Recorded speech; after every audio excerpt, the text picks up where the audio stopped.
मिल जो माने राम सनेही वीर, मिल जो माने राम सनेही, वहाँ मिलिया सुख उपजे हो, वहाँ मिलिया सुख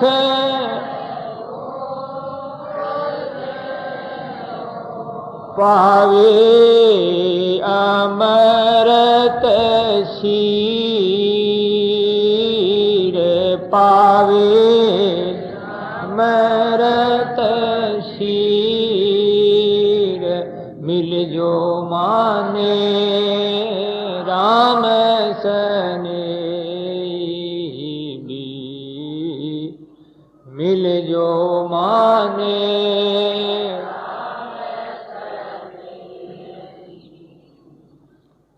झूठ छुड़ावे साच गावे, मिटे भरम जंजीर, साच गावे झूठ छुड़ावे, मिटे भरम जंजीर, मिटे भरम जंजीर, अज्ञान छुड़ावे राम को आवे,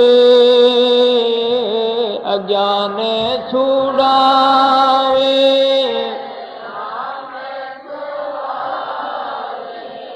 दृढ़ कर देवे धीर, दृढ़ कर देवे धीर, मिल जो माने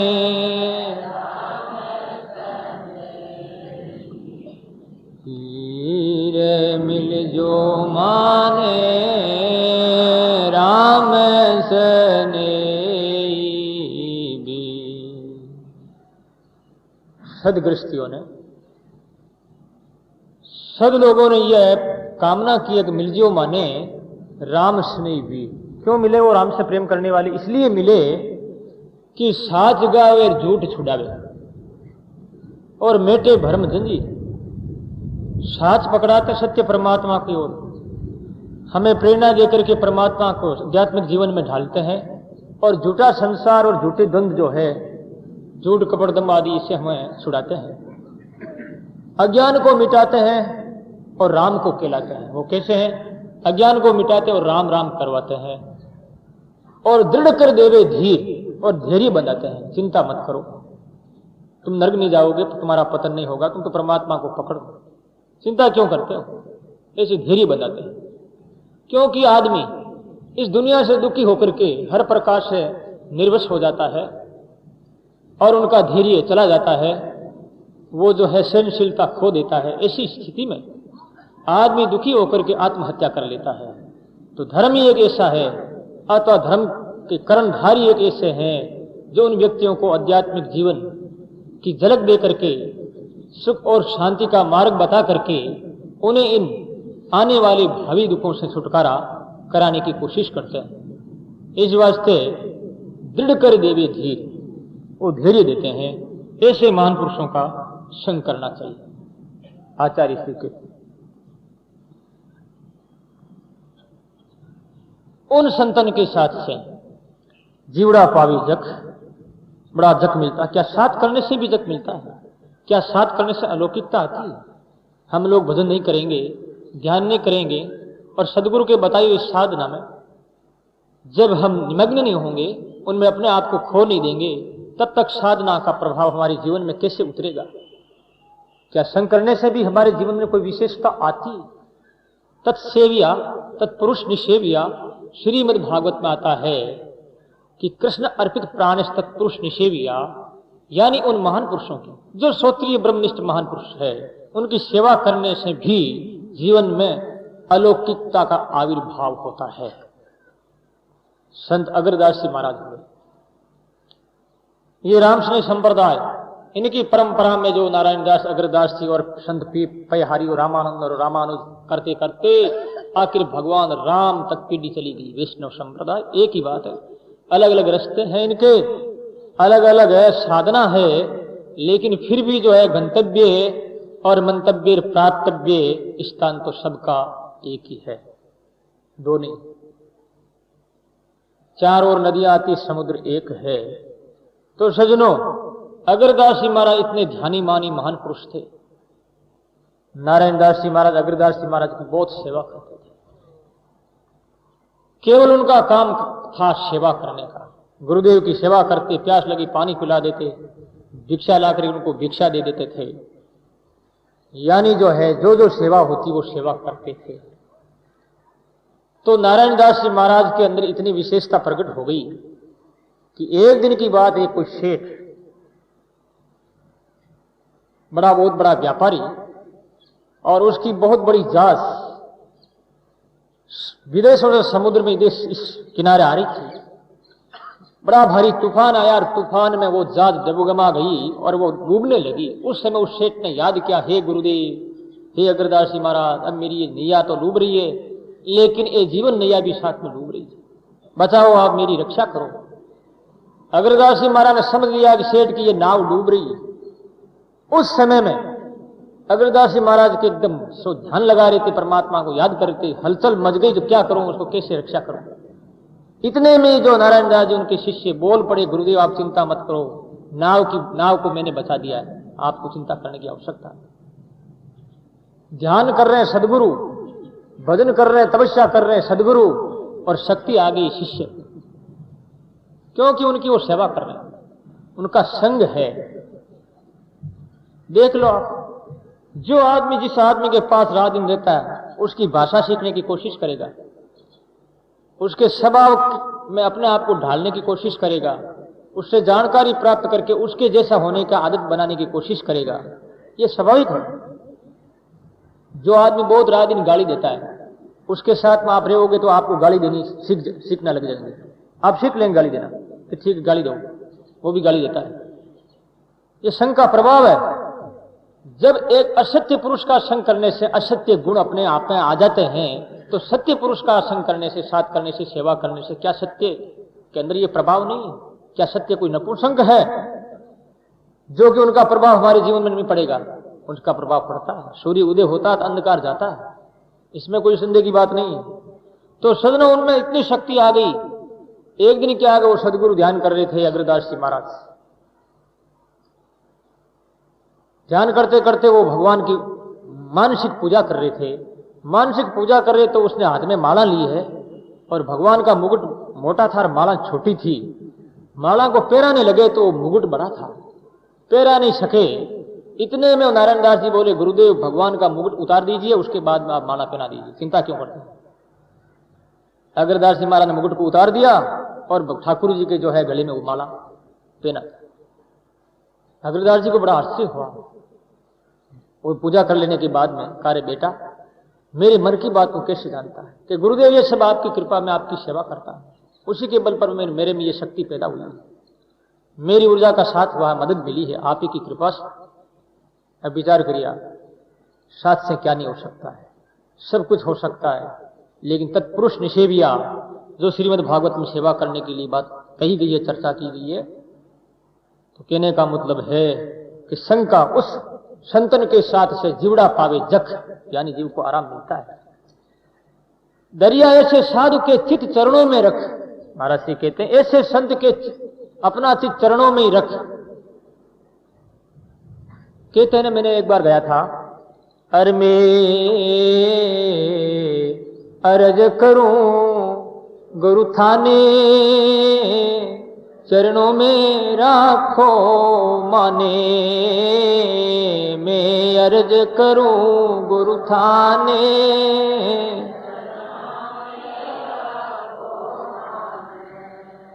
ओ तो हेलो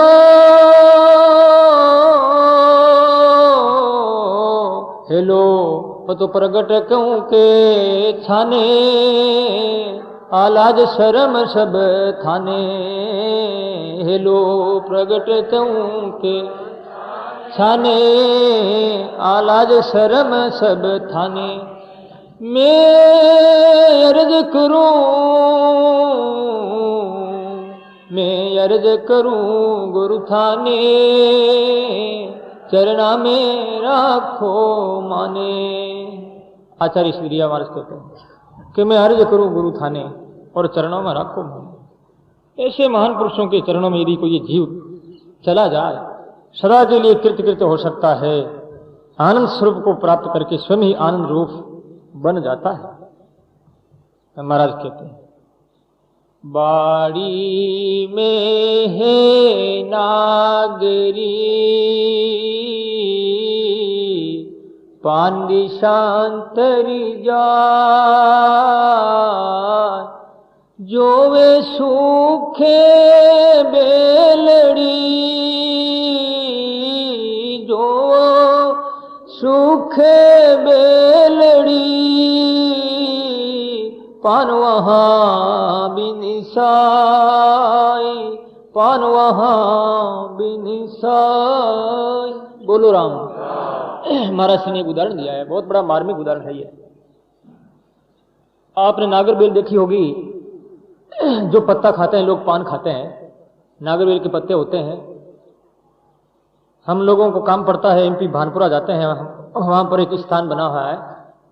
भानपुरा में चातुर्मास भी हमने किया है, प्रवचन दिया है, और इस वर्ष भी कोठारी जी आए थे भानपुरा चातुर्मास कराने के लिए, लेकिन हमने यहाँ पर पहले ही स्वीकार कर लिया था। तो भानपुरा में एक बड़ी बड़ी जो है से बाड़ियां लगी हुई थी। उन बाड़ियों में नागरबेल के बेलें बोई जाती है, और वो नागरबेल के तांते, नागरबेल इतनी सुरक्षित रहती है जैसे कोई बच्चों का पालन पोषण किया जाता है, इसी प्रकार से सेवा के लिए ऐसा उन पर ध्यान दिया जाता है। यानी ऊपर पर जैसे ये छाया हुआ पंडाल है, ऐसी उनके पूरी छत बनाई जाती है, ऊपर पूरी की पूरी, और उस बांस नौ से वो खड़ा करके और उसके ऊपर छपरा डाल करके और सीधे सीधे घास बिछाई जाते हैं, जिससे कि उसके ऊपर पानरों के ऊपर, उस नागर बेलड़ी के ऊपर धूप नहीं पड़े। और उनको यहां तक पानी देते हैं तो ये खल जो होती है ना, जो भैंसें खाती है, ये खल, ये भैंसें खाती है, इस खल को जो है वो कूड़ते हैं, दूध कूड़ते हैं, दही भी गिराते हैं बेलड़ियों के, जिसे वो पत्ते बड़े बढ़िया मीठे और स्वादिष्ट होते हैं। ऐसे बच्चों का पालन किया जाता है, ऐसे पालन किया जाता है। और इस बात का हमें अनुभव भी किया कि ये नागरबेल जो होती है, नागरबेल के पत्ते वो दूर तक चले जाते हैं। जैसे वहां बेल है एमपी में या कहीं भी जो बेलें हैं, और ये पत्ते यहां आ गए तो पत्ते सूख नहीं रहे। क्यों नहीं सूख रहे हैं? कि नागरबेल का इन पर हेत है। यानी वो नागरबेल बेटी बेटी अपनी दृष्टि से, अपने मानसिक भावों से इनका पोषण कर रही है। ऐसे सदगुरु दूर बैठे हुए शिष्यों का पोषण करते हैं, अपनी दृष्टि, शिष्यों को याद भी कर लिया तो भी उनका जो है पालन पोषण हो रहा है, आध्यात्मिक जीवन में उनकी प्रगति हो रही है। तभी तो हम कहते हैं ये जगत खड़ा है तो किन्हीं महान पुरुषों के कृपा प्रसादी से, उनके प्रभाव से, उनके भजन ध्यान की तपोमयी जो है आचार संहिता से ये सारा संसार खड़ा है। नहीं तो पता नहीं कभी ये संसार नष्ट हुआ होता, संतन होता संगदास तो ये जल जाता संसार। यदि संत नहीं होते तो ये संसार पूरा जल करके आग में भस्मीभूत हुआ होता। लेकिन उन महान पुरुषों की बदौलत, जो कि धर्म का प्रचार प्रसार करके थोड़े बहुत ये किंचित मात्र भी बचाया जा सके, बचाने की कोशिश कर रहे हैं। तो अब समय हो गया है, जो जहर अपने शरीर के अंदर भरा हुआ है, बाहर का जो जहर है विष, वो तो लेने से एक बार ही आदमी मरता है। लेकिन हमारे अंदर जो ऐसे गलत संस्कारों का प्रभाव इतना दृढ़ हो चुका है कि वो किसी भी औषधि से मिट नहीं सकता। बाहर की डॉक्टरों की कोई भी औषधि हो उसके लिए लागू नहीं होती। इस वास्ते अंदर का जो मेल है, अंदर जो विष चढ़ा हुआ है, पूरे शरीर में अंग अंग प्रत्यंग में ये प्रभाव फैला हुआ है। हम मारवाड़ी में कहते हैं भाई ये शरीर सपीड़ा हो गया, तो ऐसी प्रकार से इतनी पीड़ा हो रही है, पूरा शरीर भी रोम रोम में विष का प्रभाव फैला हुआ है। इस वास्ते पूरे शरीर के अंदर ये दर्द हो रहा है। कौन सा दर्द है? अंदर जो संसारिक वासनाएं हैं, उन वासनाओं की पूर्ति नहीं होने के कारण से हमें जो दुख होता है, हमारे मन के मनोरथ पूरे नहीं होते तो हमें तकलीफ होती है, वही हमारे लिए सबसे बड़ा जेर और विष है। और वो ऐसा विष इतना वो दृढ़मूल हो जाता है, एक ही जन्म नहीं, उनका प्रभाव जन्म जन्मांतर तक रहता है, कई युगों तक रहता है। संसार का ये जहरीला पदार्थ तो एक केवल एक ही बार ही मृत्यु को प्राप्त करवाता है, लेकिन हमने जो बनाया हुआ ये जेर स्वयं का रचित ये विष है, ये विष बार बार जन्म और मरण का कारण बन रहा है। इस जेर को मिटाने के लिए महान पुरुष कहते हैं एक बहुत बड़ी औषधि है। वो क्या औषधि है, इसके लिए संतों ने उस औषधि के बारे में अनुभव किया है। अनुभव करके उन्होंने जीवन में औषधि के द्वारा जो सफलता प्राप्त की और उस औषधि के द्वारा अपने मानसिक विष के प्रभाव को निष्फल किया और प्रैक्टिकल रूप से किया, क्योंकि उनका इस विषय में बहुत काल तक गहरा अनुसंधान रहा है। इस वास्ते उनको इन बात का पूरा विज्ञान है। तो इस विषय में वो कहते हैं, मन की औषधि मुगति है, राम नाम है तन की औषधि संत दास, तन की औषधि संत दास, करता करी अनेक, करता करी है अनेक। महाराज कहते हैं इनकी औषधि एक ही है। इस विष प्रभाव को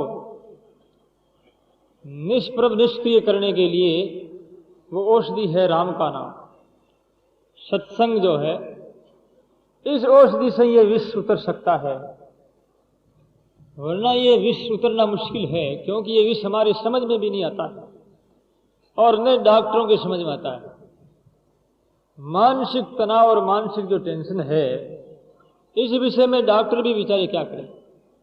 डॉक्टर कहते हैं भाई शरीर की कोई बीमारी हो उसका हम अच्छी प्रकार से निर्णय दे सकते हैं, ट्रीटमेंट कर सकते हैं, लेकिन आपका स्वयं का बनाया हुआ जो रोग है वो तो आपको स्वयं को ही रोग को दूर करना होगा, और वो है मानसिक रोग, वो है जेर और विष।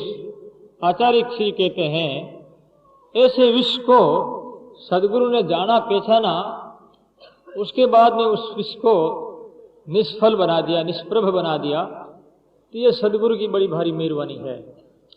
इस वास्ते मानव जीवन में और इस भौतिक जीवन में यदि कोई शांति का मार्ग है तो सत्पुरुषों का ही संग है, इसके अलावा कोई भी रास्ता नहीं।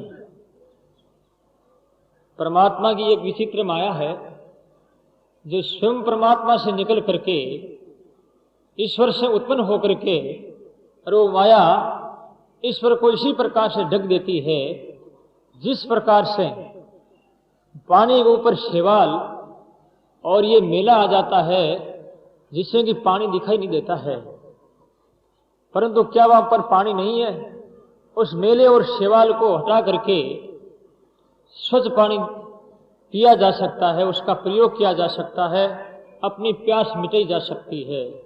इसी प्रकार से इस माया ने स्वयं ही परमात्मा से शक्तिवान होकर के, परमात्मा से उत्पन्न होकर के और अपने जाल के द्वारा परमात्मा को ढक दिया है, जिससे कि हम परमात्मा को पहचान नहीं सकें, परमात्मा को जानने में हमें कठिनाई हो रही है। और इन कठिनाइयों को दूर सत्पुरुषों के द्वारा ही, उनके संग के द्वारा ही किया जा सकता है। तो आचार्य श्री कहते हैं ये जेर उतर गया और सदगुरु ने उतारा है। महाराज श्री कहते हैं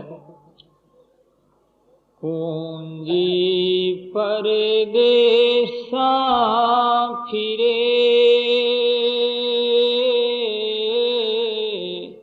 अंड धरे धर्मा निस दिन राखे हेत में तांसो बिन सेना तांसो बिन सेना। बोलो राम। महाराज श्री कुंजी जो कुर्ज का उदाहरण देते हुए कह रहे हैं, कुर्ज पक्षी होता है और वो जलाशय बड़े बड़े सागर के किनारे उनका निवास स्थान होता है और वहां पर वो अंडे देकर के, और इधर मारवाड़ प्रांत में और भी अन्य प्रांत में जहां उन्हें खाने के लिए अनाज मिलता है, मोठों की और मूंगों की फलियों के अंदर जो वो बीज मिलते हैं, उन बीज के लिए वो हजारों ही मीलों, हजारों ही कोस जो है उड़ करके और इधर उधर उनके ऊपर मंडराते रहते हैं और रात्रि में पड़ाव डालते हैं।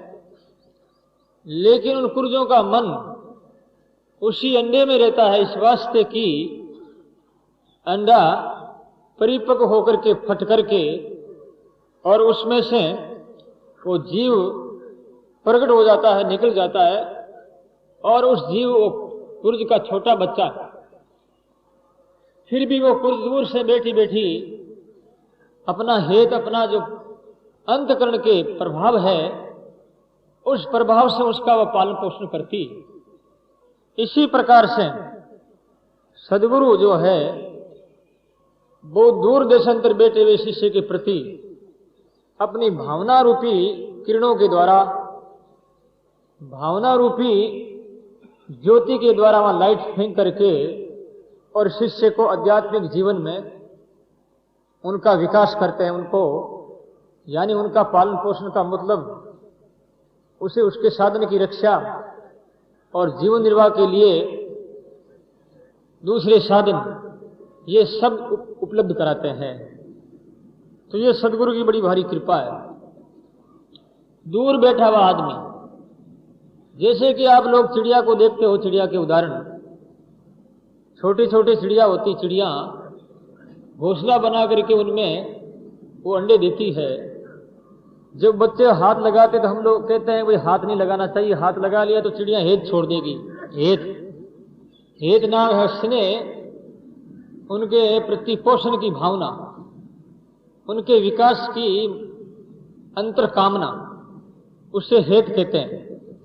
ऐसे शिष्य भी सदगुरु के प्रति अंतर की विशेष विकास कामना को अंतर में लिए रहते हैं, शुभ कामना करते रहते हैं। इससे कि शिष्य के आध्यात्मिक जीवन में हर प्रकार से, हर क्षेत्र में उसकी विशेष उन्नति होती रहती है। भक्ति और ज्ञान में उनकी अभिवृद्धि होती रहती है। क्यों होती रहती है? कि सदगुरु की आंख के द्वारा, उनके मन के द्वारा, संकल्प के द्वारा शिष्यों का पालन हो रहा है। पालन का मतलब आध्यात्मिक जगत में वो बढ़ रहे हैं, आध्यात्मिक विषय में उनकी उन्नति हो रही है, यही शिष्य का पालन है। जब बच्चा चिड़िया के इंडे पर हाथ लगा दे तो हेत छोड़ दे, चिड़िया नहीं जाती, उसके ऊपर नहीं बैठती, और उनके ऊपर नहीं बैठेगी तो वो अंडा परिपक्व नहीं होगा और पहले ही सड़गल और नष्ट हो जाएगा। यानी जो है वो अंडा उपयोगी सिद्ध नहीं होगा। उनमें बच्चा जानवर निकल करके, जानवर बड़ा होकर के आकार का प्रकार का, यानी उस अपनी अच्छी योनि को प्राप्त नहीं होगा, पहले ही सड़ जाएगा और मर जाएगा। इस वास्ते महाराज जी कहते हैं अनड़ अंडे को डाल दे, अंतर राखे है, पाक फूट परिपक हुए, पाक फूट परिपक हुए, खेच आप दिस लेत, खेच आप दिस लेत। बोलो राम। महाराज कहते हैं अनहल पक्षी होता है, उनका उदाहरण देते हुए फरमा रहे हैं, अनहल पक्षी क्या करता है, वो अंडा देता, आकाश में घूमता रहता है वो, और उसका शरीर होता बहुत बड़ा, पहाड़ जैसे मोटा होता है, उसका अंडा भी कई मण भारी होता है। तो वो अंडा वहां से वो निकलता है, वो नीचे आता है आकाश में से, तो अनर पक्षी अंडे में सुरत रखता है, अंडे के प्रति उनका ध्यानाकर्षण रहता है। अंडा नीचे गिरते गिरते पृथ्वी के ऊपर नहीं छूता है, पड़ता नहीं, पहले ही वो फूट जाता है, बीच में आकाश मार्ग के बीच में वो फूट जाता है, और फूट करके उनमें से अनहल पक्षी का बच्चा निकल आता है। और वो अनहल पक्षी का बच्चा क्या करता है, कजली वन के ऊपर पड़ते, कजली वन में अनाप शनाप जो हाथी रहते हैं, वो बच्चा उन हाथियों को चार पैरों के द्वारा, चार हाथी और एक अपने सूंड में एक मुख में पकड़ करके वो हाथियों को लेकर के आकाश में उड़ जाता है। विचार करिए वो बच्चा कितना बड़ा होगा, हाथी कितने बड़े होते हैं, जो कि वो उनका एक बच्चा छोटा सा बाहर आते ही वो इतना विशाल काय बड़ा होता है। कजली वन में हाथी हाथी रहते हैं, ऐसे सारे हाथियों को उठा करके, चार पांच हाथियों को एक ही साथ में उठा करके आकाश में वापस चला जाता है, और अपने माँ और बाप को देकर के उनकी भूख तृप्ति को मिटाता है, यानी भूख को शांत करता है। कहने का तात्पर्य है कि वो सुरती से देखा, ये अजली अनहल पक्षी अंडे के प्रति उसकी सुरत नहीं होगी तो अंडा नीचे गिर जाएगा, सड़ जाएगा और खत्म हो जाएगा। ऐसे ही परमात्मा हमारे हृदय में, हृदय सर्जुन तिष्ठति, जिस परमात्मा का हम लोग ध्यान करना चाहते हैं, हमारा ध्येय है, लक्ष्य है, तो उस लक्ष्य में अनहल पक्षी के तरह लगातार उनमें धारणा शक्ति को बढ़ाता रहे, धारणा शक्ति को परिपक्व अवस्था के स्थान में जो है देता रहे, ऐसा वातावरण बनाता रहे, जिससे कि हमारा मन सदा ही प्रभु के ध्यान में लगा रहे, प्रभु के लक्ष्य में टिका रहे। अनर आकाश में बढ़ता है और सुरत नीची है। महाराज श्री कहते हैं ऐसे साधु जगत में सुरत शिखर की उपास, ऐसे संत जो जगत में क्या करते हैं, सुरत यानी ब्रह्मरंध्र, 10वां दरवाजा मेन माना है। बड़े बड़े योगियों ने, ऋषियों ने मुक्ति के दरवाजों का वर्णन किया है, किस दरवाजे तक शब्द की गति, और जो जिस दरवाजे तक, जिस चक्कर तक शब्द की गति होती है, उससे अमुक लोक की प्राप्ति होती है। और विशुद्ध चक्कर में अमुक लोक की, और ब्रह्मरंध्र में जो सहस्त्र दल है, 10,000 कमल जिसमें खिले हुए हैं, और वहां पर एक ही आवाज शब्द की आवाज चल रही है, वहां पर सुरती को लगाए रखना, सुरती को टिकाए रखना चाहिए। जैसे आप लोग यहां बैठे हैं और आप लोगों ने हरिद्वार का दर्शन किया है, हरिद्वार गए हो या इलाहाबाद कुंभ के मेले गए हो, वहां पर आपने गंगा के घाट देखे हैं और गंगा माता का मंदिर भी देखा है, और भी आसपास के पहाड़ों की प्राकृतिक छटा और उनकी सुंदरता जो आपने देखी है। अब यहां बैठे बैठे आपका मन, आपकी भावना, आपकी श्रुति वहां चली गई, बैठे बैठे वो सुंदरता की छटा याद आ रही है, बैठे बैठे हरिद्वार की वो हर की पेड़ियां और गंगा जी का मंदिर आप याद कर रहे हैं। क्यों याद कर रहे हैं? आप सुरत वहां पर फेंक दी, सुरत के द्वारा आप पकड़ रहे हैं उनको। ऐसे ही घर के अंदर धंधा काम करते हुए सुरती के द्वारा परमात्मा को पकड़े रखो। आप कुछ भी काम करते हो, व्यापार करते हो, खेती करते हो अथवा नौकरी करते हो, किसी भी क्षेत्र में किसी भी काम को कर रहे हैं उसमें कोई दोष नहीं है। काम करते हुए परमात्मा को याद रखो, भगवान के स्वरूप का पान करते रहो, उनकी लीलाओं का चिंतन करते रहो। और सबसे अच्छा तो यह है कि राम नाम स्मरण किया जाए और वो शब्द के द्वारा, मन के द्वारा और स्थानों में चक्र के द्वारा सदा ही परमात्मा का स्मरण, ध्यान, चिंतन चलता रहे। ऐसा यदि होता रहेगा तो घर आपके लिए बंधन का कारण नहीं बनेगा। घर में रहते ही आपका कल्याण है। न तो पहाड़ों में जाने की आवश्यकता है और न कहीं गुफाओं के अंदर प्रवेश करने की आवश्यकता है और न शमशानों में जाकर के विभूति लगा करके और कोई दूसरा आडंबर करने की आवश्यकता है। किसी प्रकार की आवश्यकता नहीं है। रही बात व्यवहारिक जीवन की, व्यवहारिक जीवन, सामाजिक जीवन हमारा पवित्र और पावन हो, व्यवहारिक जीवन की आचार संहिता भारतीय संस्कृति और सभ्यता से जुड़ी हुई है, तो आप व्यवहार में घर में रहते हुए बड़ी आराम से रहेंगे। रही बात व्यवहारिक जीवन की, व्यवहारिक जीवन हमारा पवित्र और पावन हो, व्यवहारिक जीवन की आचार संहिता भारतीय संस्कृति और सभ्यता से जुड़ी हुई है, तो आप व्यवहार में घर में रहते हुए बड़ी आराम से रहेंगे, बड़े सुख से रहेंगे। इसमें एक ही बात है, आपके जीवन में नम्रता होनी चाहिए। बड़े और छोटों के साथ में कर्तव्य के प्रति आपका ध्यान होना चाहिए। बड़ों को आदर दिया जाए, उन्हें पूजनीय मान करके श्रद्धा के साथ उन्हें नमस्कार किया जाए। छोटों के साथ आत्मीयता के साथ प्रेम भाव प्रकट करके प्रेम से उन्हें अपनाया जाए। इस प्रकार का यदि व्यवहार है तो आपका व्यवहार पवित्र व्यवहार होगा और पवित्र व्यवहार में ही परमात्मा प्रकट होंगे, तभी प्रेम का प्राकट्य होगा। बच्चों का यह कर्तव्य हो जाता है कि वो मां बाप की सेवा करें। जितनी वो ज्यादा सेवा करेंगे उनका पुण्य बढ़ेगा। धर्म ग्रंथों में यह बात आई है, आध्यात्मिक जीवन में प्रवेश करने के लिए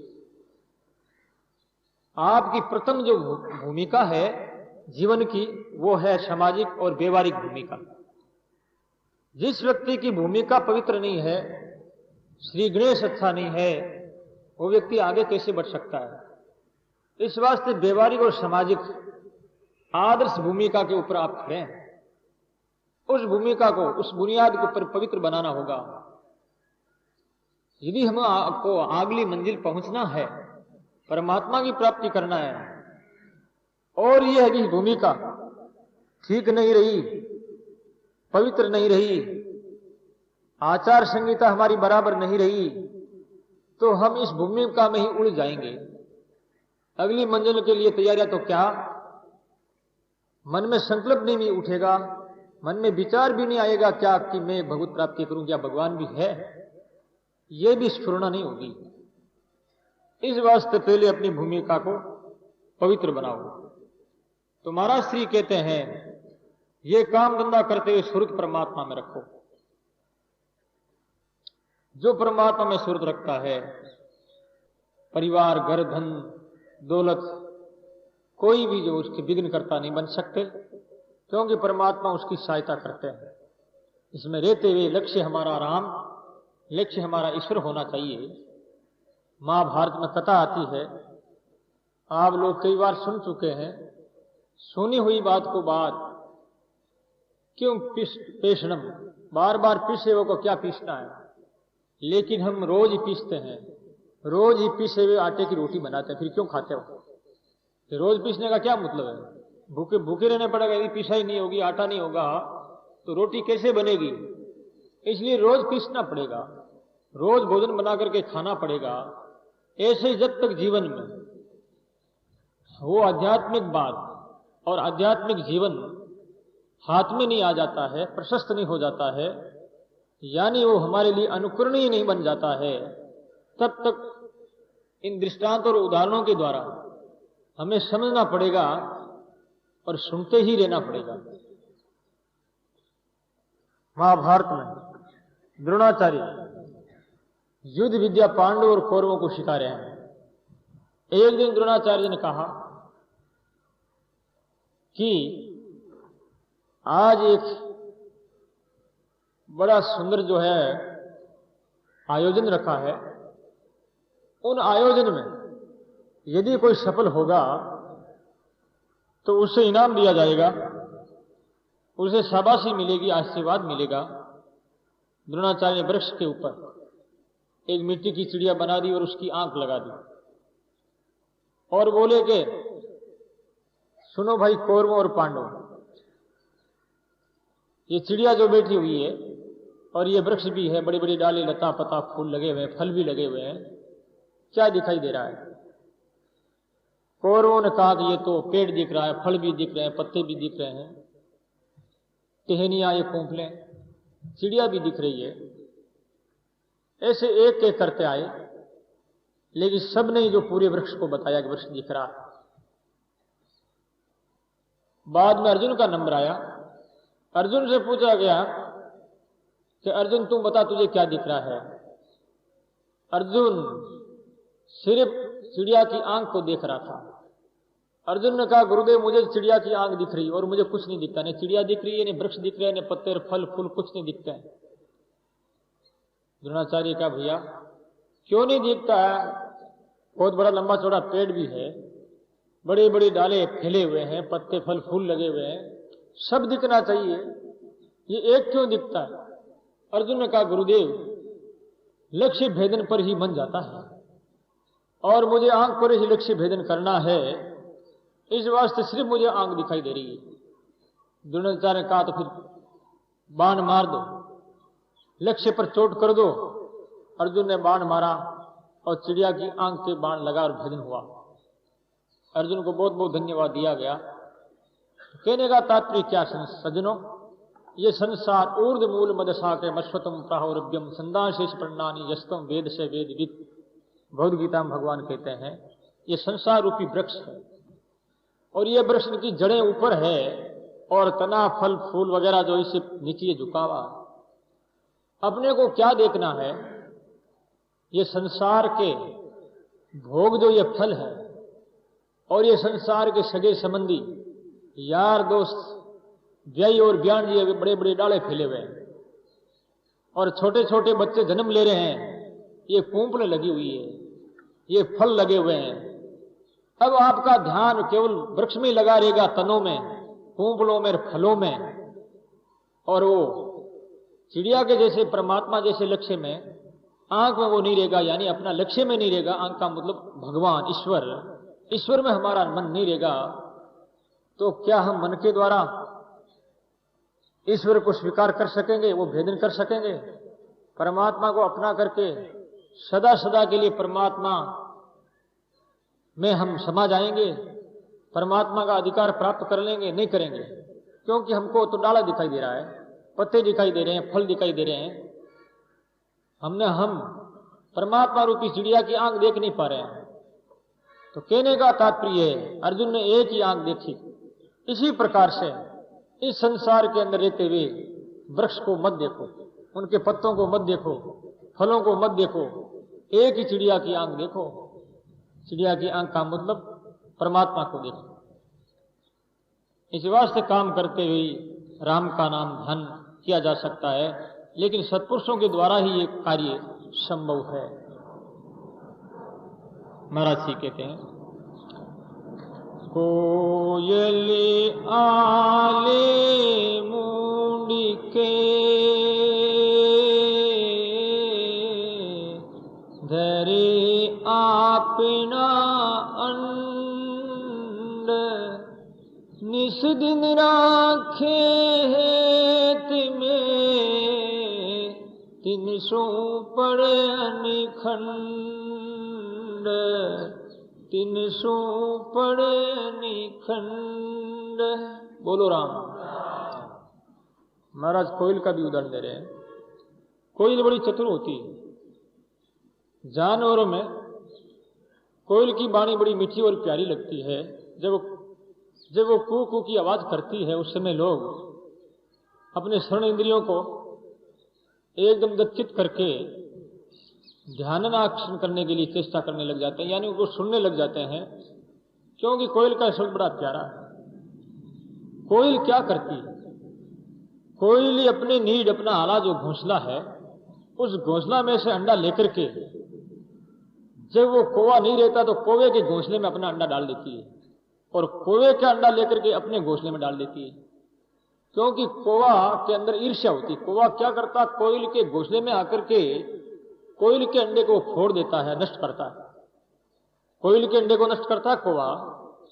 इस वास्ते कोयल बड़ी चतुर है। कोयल क्या करती है? अपने घोंसले में किए हुए अंडे, पैदा किए हुए अंडे, जो अपने अंडे, जब कागला वहां नहीं रहता है तो कागले के घोंसले में डाल देती है, और कागले के जो अंडे होते हैं वो अपने घोंसले में डाल देती है। तो कौवा सोचता है कि ये कोयल का घोंसला और ये कोयल के बच्चे हैं। ऐसा सोच करके कौवा क्या करता है? उस घोंसले में अंडे को वो फोड़ करके अंडे को नष्ट कर देता है। लेकिन कौवा ये नहीं सोचता है कि अंडे किन के, अंडे तो मेरे ही हैं, ये कोयल के नहीं। तो इस प्रकार से फिर वो कोयल दूर बैठी बैठी, जहां कौवे का घोंसले के अंदर उनके अंडे घिरे हुए पड़े हुए हैं, उन वो ध्यान आकर्षण करती रहती है। सुरती उन अंडों के ऊपर वो फेंकती रहती है। इससे क्या होता? अंडे अपने आप ही परिपक्व होकर के उनमें बच्चे निकल जाते हैं, फिर वो बच्चों को लेकर के भाग जाती है, यानी कौवा का कुछ हाथ नहीं लगता। इसी प्रकार से आप संसार के अंदर बैठे हुए, ये दुनिया कौवे जैसे, पशु जैसे हैं, इसके अंदर रहते हुए आपकी स्मृति यदि परमात्मा में रहेगी तो संसार आपका लक्ष्य, आपका ध्येय, आपकी साधना के प्रति कभी भी कुठाराघात करने में सफल नहीं हो सकेंगे। क्यों नहीं हो सकेंगे? हमारा ध्यान हमारे लक्ष्य में है। जैसे कोयल का ध्यान कौवे के घोंसले में होते हुए भी उस घोंसले में अंडे उनके स्वयं के थे। तो आचार्य श्री कहते हैं, ऐसे घर में रहते हुए अपना कल्याण हो सकता है, लेकिन रहने की कला आनी चाहिए, जुक्ति आनी चाहिए, तब जाकर के ये कार्य होता है। हमारा श्री कहते हैं, चौमासे ऋतु जान करे, पृथ्वी को जल दे, कबून आवे ऋतु बिना, उस चात्रिक के है, उस चात्रिक के हेत। बोलो राम। चातुर्मास में, अभी चातुर्मास है। चौमासे ऋतु जानकर पृथ्वी को जल देते। बादल वर्षा करते हैं और वो वर्षा स्वाति नक्षत्र में होता है। स्वाति नक्षत्र में पानी बरसे, उस समय वो पपिया जो ऊपर मुख करता है और उसके मुख में अपने आप ही पानी गिर जाता है, तो अधर बीच में ही पानी की बूंद मुंह में लेकर के पी जाता है और अपनी प्यास शांत करता है। इस धरती पर पड़े हुए पानी को पपिया नहीं पीता है। पपिया की कितनी निष्ठा है। तो सज्जनों, जीवन में यदि हमारी निष्ठा नहीं है परमात्मा के प्रति, एक पक्षी होकर के, जानवर होकर के भी अपनी निष्ठा पर वो खड़ा है, दृढ़ता के साथ लक्ष्य में लगा हुआ है, अपनी आन कभी नहीं भूलता है, और मनुष्य होकर के परमात्मा की निष्ठा छोड़ दी, धर्म छोड़ दिया, झूठ कपट दम करके धर्म का त्याग कर दिया, सत्य का तिरस्कार कर दिया, क्या यह मानवता है? क्या वो एक इंसान कहलाने के लायक है? नहीं, इंसान नहीं, वो पशुओं से गया बिता है। इस वास्ते धर्मेण हीना पशु वीर समाना, धर्म से हीन जो पशु से गया बिता बताया धर्मशास्त्रों में।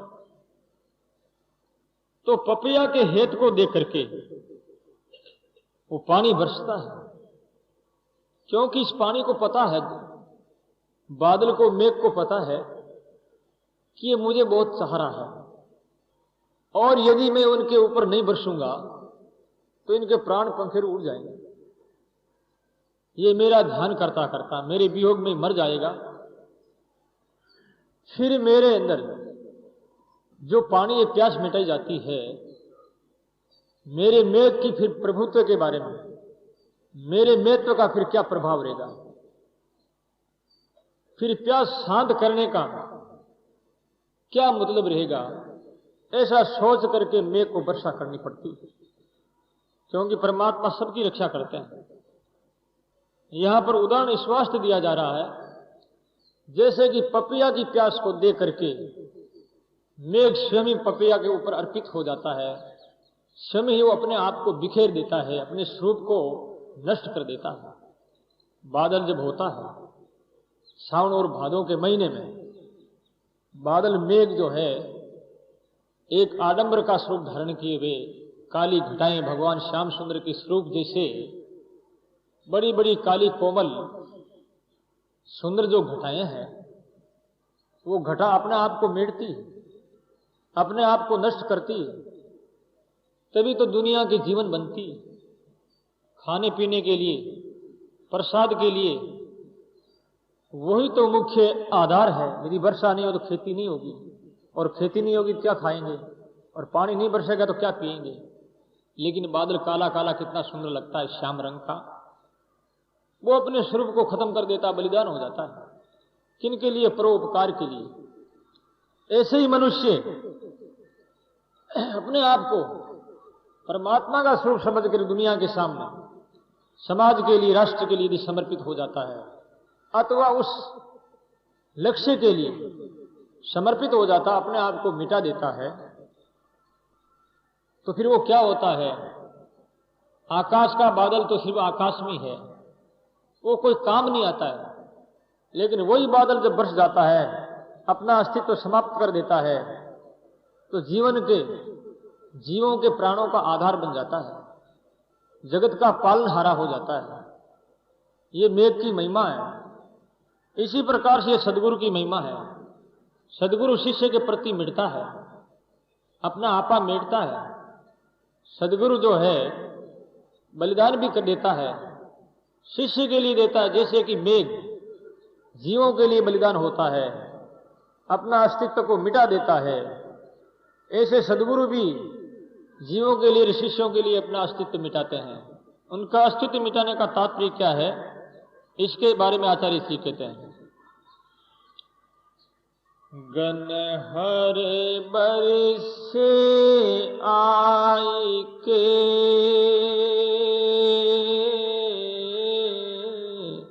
देख पपैया चा जिमिंदरिया सतगुरु चवे जिमिंदरिया सतगुरु चहे देख महिला भाव देख महिला भाव। बोलो राम। महाराज श्री कह रहे हैं, गन हर वर्षे आयकर, वर्षा कब बरसती है? पपिया की इच्छा, पपिया की चाव दे करके मेघ गर्जना करते हुए बरसने लग जाते हैं। ऐसे ही सदगुरु भी वर्षा करते हैं। कब वर्षा करते हैं सदगुरु? शिष्य के भावों को देख करके वो बरस जाते हैं। जैसे पपिया के देख महिला भाव, अंदर का भाव देख करके वो बरसते हैं। एक बात मुझे याद आ गई, एक कोई गुरु भक्त था, गुरुदेव की बहुत सेवा करता, बहुत सेवा करता। एक दिन गुरु ने आदेश दिया, बेटा तू महीना भर के लिए तीर्थों में भ्रमण करके आ, तब तक मैं अपना काम स्वयं करता हूं। लेकिन शिष्य ने कहा, गुरुदेव एक क्षण भी मैं आपसे अलग नहीं हो सकता। आपसे अलग क्यों नहीं हो सकता? आपका स्वरूप मेरे हृदय में अंकित हो चुका है, आपको ही मैंने जीवन मान लिया है, आपको ही मैंने प्राण मान लिया है, और ये सेवा ही मेरे जीवन का आधार है। इस सेवा को मैं कैसे छोड़ सकता हूं? इस वास्ते मैं अलग कैसे हो सकता हूं? परंतु गुरुदेव आपकी आज्ञा है, तीर्थों में मैं जाऊंगा, लेकिन मेरा मन तो आपके स्वरूप में ही लगा रहेगा। क्योंकि आपको छोड़ने में मैं असमर्थ हूं। इसलिए कहते हैं सूरत देखी आपकी ओ गुरासा दूजो ने आवे दाय सूरत देखी आपकी ओ गुरासा दूजो ने आवे दाय मिट गई मन की कल्पना गुरासा अब मन में हो रयो हुलास सूरत देखी आपकी ओ गुरासा दूजो ने आवे दास। बोलो राम। सूरज देखी आपकी वो गुरासा दूजो ने आवेदा। वो गुरु भक्त होता है, जैसे राम भक्त, कृष्ण भक्त, शिव भक्त। सजनों, ईश्वर के भक्त तो बहुत मिलेंगे, गुरु भक्त बिरले होते हैं। और भगवान को सबसे ज्यादा जो प्यार है वो गुरु भक्तों से। भगवान ये कहते हैं कि मैं कभी भी प्रकट होकर के तुमको ये आदेश नहीं देता हूं कि तुम भजन करो, सत्संग करो, स्वाध्याय करो, क्योंकि मैंने तो मानव शरीर दे दिया है और तुम्हें स्वतंत्र और स्वच्छंद बना दिया है। अब तुम जैसे तुम्हारी इच्छा हो वैसा करो। लेकिन सदगुरु जो है मेरा ही स्वरूप है, वो प्रकट होकर के तुम्हें ज्ञान के बारे में, ध्यान के बारे में, साधना के बारे में, इस जगत के स्वरूप के बारे में बता बता करके ज्ञान विज्ञान से तुम्हें जो भरते हैं, तो सदगुरु का कितना ऋण है।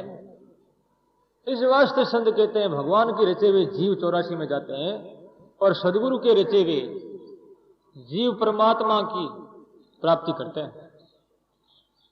तो गुरुदेव की आज्ञा थी, इसी से चला गया, महीनों भर तीर्थों में से वापिस आया है। तो गुरु ने कहा बेटा अब तो मेरा शरीर जा रहा है, आज ही मेरा शरीर छूट रहा है। तो उनका देखते देखते शरीर छूट गया। शरीर छूट गया तो वो रोने लगा, शिष्य बहुत रोता रहा। गुरुदेव मैं तो महीना भर से मुश्किल से मैं तीर्थों से आया हूं और आपका दर्शन किया, दर्शन करते मात्र आपका शरीर छूट गया है। बहुत रोया तो गुरु जिंदे हो गए। देख महिला भाव, शिष्य के अंदर का जो भाव देकर के फिर वो जिए 1 साल भर तक, 1 वर्ष तक। ये सही घटना बता रहा हूं। तो कहने का था आचार्य श्री के बारे में भी यही बात आती है। आचार्य श्री दरिया महाराज को लेने के लिए विमान आया था। पार्षद आए भगवान के। पार्षद आए तो बोले कि महाराज भगवान ने आपको याद किया, इस विमान पर आप बैठिए। उस समय आचार्य श्री दरिया महाराज के सारे के सारे शिष्यगण एकत्रित नहीं हो पाए थे। सब महाराज श्री के सानिध्य में नहीं होने के कारण से आचार्य श्री ने कह दिया 4 दिन की अवधि मुझे और दी जाए, उसके बाद में मैं आऊंगा। आप भगवान को मेरा बार बार प्रणाम कहना और 4 दिनों के बाद में आप लौट करके वापिस आ सकते हैं। उसके बाद में ही मैं प्रभु की सेवा में हाजिर होऊंगा। ऐसा आचार्य श्री ने आदेश दे दिया और विमान वापिस चला गया। और 4 दिन के बाद पुनः वो विमान आया। तब तक आचार्य श्री के शिष्य गण सारे के सारे महाराज श्री के सानिध्य में आ गए और महाराज ने अंतिम में जो ज्ञान विज्ञान से भरी बातें और मार्मिक बातें जो कही है वो महाराज श्री के जीवन चरित्र में अंकित है। और पढ़ने से मालूम होता है कि उन्होंने अंतिम में महाराज श्री ने क्या उपदेश दिया है शिष्यों के प्रति, वो देखने से पता लगता है। ये बातें मैं आपको आगे बताऊंगा, अभी तो समय नहीं है, सत्संग का कार्यक्रम चल रहा है। तो सजनों, जम दरिया सदगुरु चले तेरे देख महिला भाव। गुरु महाराज कब चाहते हैं?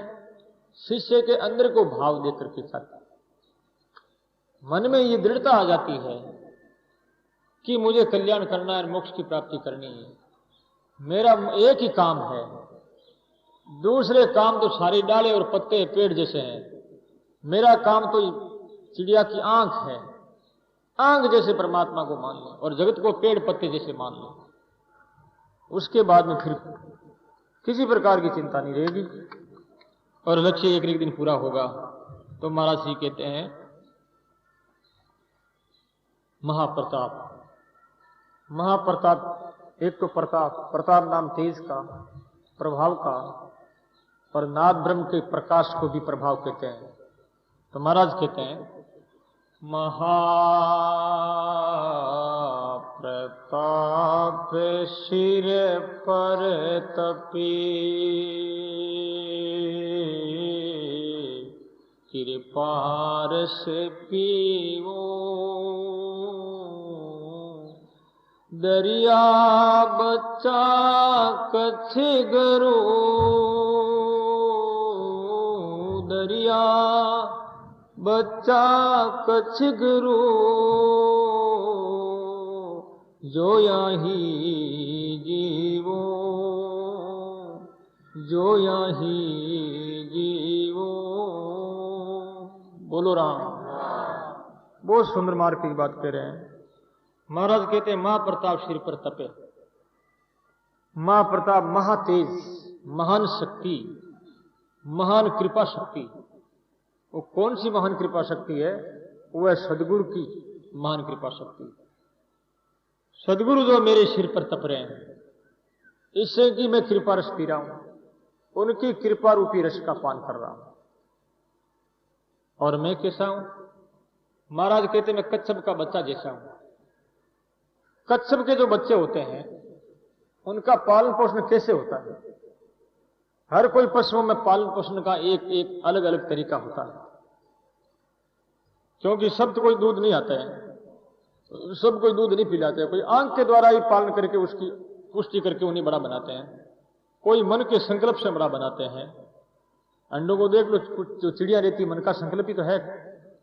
कोई शरीर के स्पर्श से बड़ा बनाते हैं। चिड़िया शरीर का स्पर्श, कबूतर शरीर का स्पर्श करेगी अंडों पर, इससे वो अंडा बड़ा होता है, परिपक्व हो जाता है। और कुर्ज जो है दृष्टि से स्पर्श करती है। ऐसे कच्छप जो होता है, कच्छप जब बच्चा पैदा करता है तो दूर किनारे पर वो छोटा सा बच्चा होता है, और कच्छप पानी में बैठा बैठा अपनी दृष्टि को फेंकता है अपने छोटे बच्चे के ऊपर। दृष्टि को फेंकने से क्या होता है? बच्चा अपने आप ही उनका पालन पोषण होकर के बच्चा बढ़ने लग जाता है। देखो भगवान महापुरुष कितने गहरे उतरे हैं, उन्होंने किस प्रकार से ऐसा इन विषयों पर जो अनुसंधान किया है और उन्हें जो ज्ञान हुआ है। आंख से कचबे की पालन होती है बच्चे की, उनका पालन पोषण होता है। और वास्तव में ये सही बात, मनुष्य की जो पूर्ण शक्ति है, मनुष्य की ये जो ज्ञान की शिराएं हैं और प्रकाश की ये किरणें हैं, वो कहां से निकलती है? आंख से निकलती है। मन में सोची हुई शक्ति, मन में सोची हुई प्रभु की बात, मन में सोची हुई प्रभु की सत्ता हम सोच करके फिर देखते हैं। देखते नहीं देखते, पहले सोचते हैं ये चीज कैसी है, उसके बाद फिर हम देखते हैं। सोचना हमारा एक मानसिक भाव हुआ, मानसिक शक्ति का प्रादुर्भाव हुआ, और वो मानसिक शक्ति एक सूक्ष्म रूप बनकर के आंखों के अंदर आती है, और आंखों के अंदर आकर के वो शक्ति तेज रूप में परिणत होकर के एक किरण रूप में परिवर्तित होकर के फिर वो विषय के ऊपर टकराती है। इस वास्ते मानस और तेज दोनों मिलकर के किसी विषय के ऊपर टकराया तो हुआ क्या? अपना मन, अपनी तेज शक्ति ने शिष्य के ऊपर स्पर्श किया। स्पर्श करते ही शिष्य के जीवन में आध्यात्मिकता की ऊर्जा प्रकट हो गई, चेतना आई, और उस चेतना के बल पर वो साधना से प्रेम करके साधना में संलग्न हो गया। इसे कहते हैं जो यही जीव। सदगुरु इस प्रकार से उसे कृपा करते और उसका कल्याण करते हैं। महाभारत में कथा आती है, वेद व्यास जी महाराज एक बार की बात है, जंगल में घूमने के लक्ष्य से घूमते हुए जा रहे थे, घूमने निकले थे। उस समय मार्ग में जो गाड़ी और छकड़े चलते हैं, मार्ग में एक कीड़ा था। कीड़ा में समझते हो, कीड़ा मकोड़ा। वो एक मकोड़ा था और मकोड़ा वेद व्यास जी महाराज देख रहे कि मकोड़ा इतनी तीव्र गति से दौड़ रहा था और उधर से गाड़ी आ रही थी। वेद व्यास जी महाराज ने मकोड़े को अपनी भाषा में समझाया, भैया तो क्यों दौड़ रहा, बात क्या है? वो कहता, महाराज उधर से गाड़ी आ रही है और गाड़ी मेरे ऊपर निकल सकती है, उनका चक्का निकल जाएगा और मैं मर जाऊंगा। वेद व्यास ने कहा, भैया ये तो नारकीय योनि है, इस योनि में तू मस्त कैसे हो रहा है? इस योनि को तो तुम्हें छोड़ना है। इस वास्ते गाड़ी के पेड़े को आने दे, शरीर को छूटने दे। क्या रखा इस मकोड़े योनि में? ये तो पापमय दुखमय योनि। अब वेद व्यास महाराज कह रहे मकोड़ा से, मकोड़े तू चिंता मत कर, मैं तेरे पीछे लगा रहूंगा जब तक तेरे कर्म अवशेष है और कर्मों का परिणाम कई योनियों में भ्रमण करना पड़ेगा, लेकिन जिस जिस योनि में तू भ्रमण करेगा उसमें प्रकट होगा, जन्म लेगा, मैं उस योनि में आकर के तुझे कर्तव्य की ख्याल दिलाऊंगा और तुझे जीवन के निर्णय के बारे में कहता रहूंगा। उसके बल से तू धीरे धीरे कर्म मुक्ति कहते हैं, एक योनि से ऊपरी योनि उठना, उससे फिर अच्छी योनि में जन्म लेना, उससे फिर आगे बढ़ना, फिर मनुष्य शरीर भील कोल जन्म होता है, उसके बाद में फिर जो है शरीर काष्ठ में जन्म होता है, उसके बाद में फिर जो है वैश्य कुल में जन्म लेता है, फिर क्षत्रिय कुल में, फिर ब्राह्मण कुल में। इसे कहते हैं कर्म मुक्ति। ज्ञान वृक्ष में आप। और सद्य मुक्ति किसे कहते हैं? एकदम कल्याण। चाहे मकोड़ा भी है और संत ने कृपा कर दी और मकोड़ा से सीधे ही भूत प्राप्ति कर ली, उसे कहते हैं सद्य मुक्ति। एक तो कर्म से होता है, इससे आगे आगे आगे बढ़ते गए, एक क्लास से दूसरी क्लास करते करते बीए हो गए, एमए हो गए, ऐसे होते हैं, उसे कर्म मुक्ति कहते हैं। और एक सीधा ही पहली क्लास से ही सीधा ही वो 16वीं में चला गया, एमए कर लिया, उसे कहते हैं सद्य मुक्ति। ध्यानपूर्वक सुने तो महापुरुष वेद व्यास जी महाराज ने उससे कह दिया और तू पेड़े के नीचे आकर के मर जा, कोई फायदा नहीं है।